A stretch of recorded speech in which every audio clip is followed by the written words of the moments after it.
Kiukweli mimi sipendi masuala ya kufa. Kwa sababu sisi wote ni watu wazima humu ndani. Napenda amani, tusikilizane, tujue tunarekebishana wapi, tunafundishana wapi.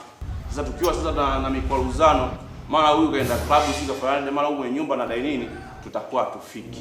Tumekuja hapa darasani ya nafasi linamshopokea. Mbona mimi sikini najitambuka hivi? Nadhani kwenye somo langu hamtoniangusha.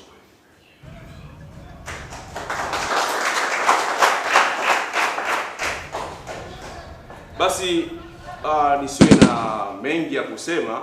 Kikubwa leo nimekuja kujitambulisha, niweze kufahamiana na nyie wanafunzi wangu, na mimi ndio nitakuwa mwalimu wenu wa Kiswahili kwa sasa.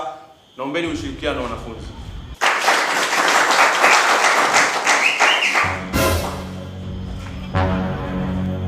Wewe. Yeye nani?